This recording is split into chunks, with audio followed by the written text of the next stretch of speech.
அனைவருக்கும் வணக்கம். Welcome to our channel பொற்காலம். இந்த 2024 ஆகஸ்ட் மாதத்தில் 3 அபூர்வ பிரதோஷங்கள் வருகிறது. முதல் பிரதோஷமானது குருவாரத்திலும், அடுத்த 2 பிரதோஷங்கள் சனிக்கிழமையிலும் வருவதால் மிக முக்கியமான சனி மகா பிரதோஷமாக கருதப்படுகிறது. இந்த சனி மகா பிரதோஷத்தன்று, கோடி புண்ணியம் தரக்கூடிய சனி மகா பிரதோஷத்தன்று அபிஷேக பொருட்களின் பலன் பெற, அர்ச்சனை செய்து சிவனின் பரிபூரண அருளை பெற எந்த மந்திரத்தை சொல்லி வழிபடலாம் என்பதை தான் இந்த பதிவில் பார்க்க போகிறோம். வாங்க நம்ம வீடியோக்குள்ளே போகலாம். வீடியோக்குள்ளே போகிறதுக்கு முன்னாடி இதுவரைக்கும் எங்கள் சேனலை சப்ஸ்கிரைப் செய்யாதவர்கள் சப்ஸ்கிரைப் செய்யுமாறு அன்போடு கேட்டுக்கொள்கிறேன். சிவபெருமான் ஆலகால விஷத்தை உண்டு அகிலத்தை காத்தருடைய காலமே பிரதோஷமாகும். திரியோதசி திதி வரும் நாட்களில் மாலை 4:30 மணியிலிருந்து 6 மணி வரையிலான காலமே பிரதோஷ காலமாகும். பிரதோஷத்தன்று சிவபெருமானையும் நந்தி தேவரையும் வழிபடுவதால் சகலவிதமான தோஷங்களும் பாவங்களும் துன்பங்களும் நீங்கும் என்பது ஐதீகம். பிரதோஷங்களில் சனிக்கிழமையில் வரும் பிரதோஷத்தை மகா சனி பிரதோஷம் என்று சொல்வதுண்டு. இந்த நாளில் சிவனை வழிபட்டால் சனி பகவானால் ஏற்படும் அனைத்து துன்பங்களும் நீங்கிவிடும்.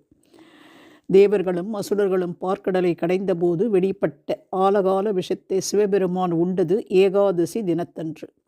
மறுநாளான துவாதசி முழுவதும் மயக்க நிலையில் இருக்கும் சிவபெருமான் 3ஆம் நாளான திரியோதசி திதியில் பகலும் இரவும் சந்திக்கும் சந்தியா காலமான மாலை 4:30 மணியிலிருந்து 6 மணி வரையிலும் உள்ள காலத்தில் மயக்க நிலையில் இருந்து விழித்து சந்தியா நிறுத்த தாண்டவம் ஆடினார். பிரளய தாண்டவம் எனப்படும் இந்த நாட்டியம் சிவபெருமானின் 5 விதமான தொழில்களான படைத்தல், காத்தல், அழித்தல், மறைத்தல், அருளல் ஆகியவற்றை குறிப்பதாகும். சிவபெருமான் பார்வதி தேவியுடன் ஆனந்த தாண்டவம் ஆடி உலக உயிர்கள் அனைத்திற்கும் அருள் புரிந்த காலமே பிரதோஷ காலமாகும். இந்த நேரத்தில் நாமும் சிவபெருமானை வழிபட்டால் சிவனின் பரிபூரண அருள் நமக்கு கிடைக்கும். இந்த குரோதி ஆண்டு 2024 ஆகஸ்ட் மாதத்தில் வருகின்ற அபூர்வமான 3 பிரதோஷங்கள். சிவபெருமானுக்குரிய மிக முக்கியமான விரத வழிபாடுகளில் ஒன்றுதான் பிரதோஷம். பலரும் இந்த நாளில் விரதமிருந்து சிவனை மனதார வழிபடுவது உண்டு. மாதந்தோறும் திரியோதசி திதியின் மாலை நேரத்தில் வரும் 4:30 மணியிலிருந்து 6 மணியிலான நேரத்தை பிரதோஷ காலம் என்கிறோம். இந்த நேரத்தில் அனைத்து சிவன் கோயில்களிலும் சிவபெருமானுக்கும் நந்திக்கும் சிறப்பு அபிஷேக ஆராதனைகள் நடைபெறும். இந்த சமயத்தில் பயபக்தியுடன் சிவனிடம் என்ன கேட்டாலும் அதை சிவபெருமான் அருள்வார் என்பது நம்பிக்கை. தொடர்ந்து 12 பிரதோஷங்கள் விரதமிருந்து சிவனை வழிபடுபவர்களுக்கு பிறவா நிலையே சிவன் அருள்வார் என்பது நம்பிக்கை. பிரதோஷ காலத்தில் 30 முக்கோடி தேவர்களும் ரிஷிகளும் முனிவர்களும் சித்தர்களும் சிவன் கோயிலில் வந்து வழிபடுவதாக ஐதீகம். அதனால் அந்த சமயத்தில் சிவனை மனமுருக வேண்டினால் தேவர்கள், முனிவர்கள், சித்தர்கள் உள்ளிட்ட அனைவரின் அருள் ஆசிகளும் நமக்கு கிடைக்கும். அப்படி கிடைப்பதால் வாழ்க்கையில் அனைத்து விதமான நலன்களும் கிடைக்கும் என்பது ஐதீகம். அபூர்வமான 3 பிரதோஷங்கள். பொதுவாக ஒரு மாதத்தில் வளர்பிறை, தேய்பிறை என 2 பிரதோஷங்கள் தான் வரும். ஆனால் இந்த குரோதி ஆண்டில் வரும் ஆகஸ்ட் மாதத்தில் 3 பிரதோஷங்கள் வருகின்றன. இது மிகவும் அபூர்வ பிரதோஷமாக கருதப்படுகிறது. ஆகஸ்ட் 1ஆம் தேதி 1/8/2024 ஆடி மாதம் குருவார பிரதோஷம். 17/8/2024 ஆவணி மாதம் சனி பிரதோஷம். 31/8/2024 ஆவணி சனி மகா பிரதோஷம். இந்த மாதிரி பிரதோஷம் நமக்கு வருடங்களுக்கு ஒரு முறை தான் வரும். இந்த மாதிரி பிரதோஷம் 4 வருடங்களுக்கு ஒரு முறை தான் வரும். சனி மகா பிரதோஷத்தன்று அதிகாலையில் எழுந்து நீராடி திருநீறு அணிந்து சிவநாமமாகிய ஓம் நமச்சிவாயா என்ற மந்திரத்தை ஓதி விரதம் நாள் முழுவதும் இருக்க வேண்டும். முழு நாளும் விரதம் இருக்க முடியாதவர்கள் பால், பழம் சாப்பிட்டு விரதத்தை கடைபிடிக்கலாம். மாலை வேளை, அதாவது பிரதோஷ வேளையில் 4:30 மணியிலிருந்து 6 மணிக்குள் வீட்டிற்கு பக்கத்தில் உள்ள சிவபெருமான் கோவிலுக்கு சென்று நந்திக்கும் சிவபெருமானுக்கும் நடக்கும் அபிஷேகத்தில் கலந்து கொள்ளுங்கள். உங்களால் முடிந்தால் இளநீர், பசும்பால், திருநீறு வாங்கி கொடுத்து நந்திக்கும் சிவனுக்கும் நடக்கும் அபிஷேகத்திற்கு வாங்கி கொடுங்கள். நந்திக்கு இந்த அபிஷேக பொருட்களை நீங்கள் வாங்கி கொடுத்தால் அவரின் உடல் எப்படி குளிருதோ அதேபோல் நம்முடைய வாழ்க்கையில் இருக்கும் துயரங்கள் நீங்கி செழிப்படையும். நந்தி பகவானுக்கு அருகம்புல் மாலை சாத்தி வில்வ அர்ச்சனை செய்ய வேண்டும். அப்பொழுது கூற வேண்டிய மந்திரம் நந்தீஸ்வரரின் காயத்ரி மந்திரம். ஓம் தத்புருஷாய வித்மகே சக்கரதுண்டாய தீமகி தன்னோ நந்தி பிரசோத்தயாத். இந்த மந்திரத்தை 18 முறை கூறி நந்தி பகவானை வழிபட வேண்டும்.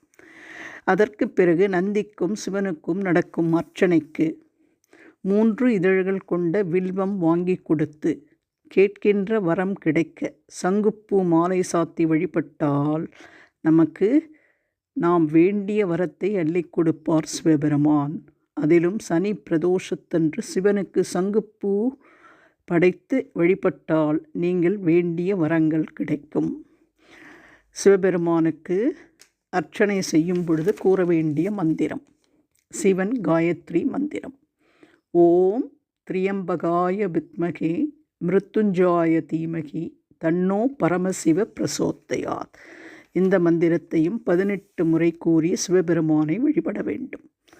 இப்பொழுது இந்த வழிபாட்டில் நாம் கலந்து கொள்வதால் ஏற்படக்கூடிய பலன்கள் என்னென்ன என்று பார்த்தால், ஒரு சனி பிரதோஷ வழிபாட்டில் கலந்து கொண்டால் 5 ஆண்டுகள் சிவாலயத்தில் தரிசித்த பலனை பெற்றுவிடலாம்.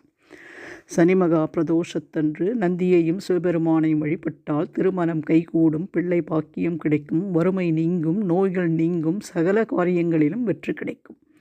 சனி பிரதோஷத்தன்று சிவபெருமானையும் சனீஸ்வரரையும் விரதமிருந்து வழிபட்டால் கிரகதோஷங்கள், சனியால் ஏற்படும் பாதிப்புகள் அனைத்தும் நீங்கும்.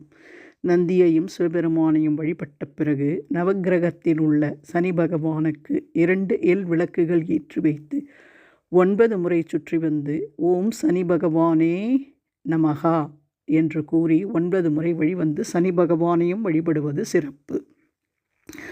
ஒரு சனி பிரதோஷ விரதம் மற்றும் வழிபாட்டு முறைகளை முறையாக கடைபிடித்தால் 120 சனி பிரதோஷ விரதம் இருந்த பலன் நமக்கு கிடைக்கும் என்று சொல்லப்படுகிறது. இதனால் சிவனின் பரிபூரண அருள் கிடைப்பதோடு சனி பகவானால் ஏற்படும் பாதிப்புகளும் நீங்கும். தொடர்ந்து 12 ஆண்டு காலம் தவறாமல் பிரதோஷ வழிபாடு முறையாக செய்தால், சிவனை தரிசித்து வணங்கி வழிபாடு செய்தால் பாவங்கள் தொலைந்து முக்தி என்கின்ற மீண்டும் இவ்வுலகில் பிறவாத நிலையாகிய பேரின்ப பெருவாழ்வை சிவபெருமான் நமக்கு அருள்வார். இன்று சனி மகா பிரதோஷம். இந்த பிரதோஷத்தன்று எந்த அபிஷேக பொருட்களை கொடுத்தால் நமக்கு பலன் கிடைக்கும் என்பதை பற்றியும், எந்த பொருட்களால் அர்ச்சனை செய்தால் நாம் சிவனின் பரிபூர்ண அருளை பெற முடியும், எந்த மந்திரத்தை உச்சரித்து வழிபட வேண்டும் என்பதை தான் இந்த பதிவில் நம்ம அனைவருமே தெளிவாக தெரிந்து கொண்டோம் என்று நினைக்கிறேன். இந்த பதிவு உங்களுக்கு பயனுள்ளதாக இருந்தால் உங்கள் ஃப்ரெண்ட்ஸ் அண்ட் ரிலேட்டிவ்ஸ்க்கு மறக்காமல் ஷேர் பண்ணுங்கள். வேறு ஒரு அற்புதமான பயனுள்ள பதிவோடு உங்களை சந்திக்கும் வரை விடைபெறுகிறேன். நன்றி, வணக்கம்.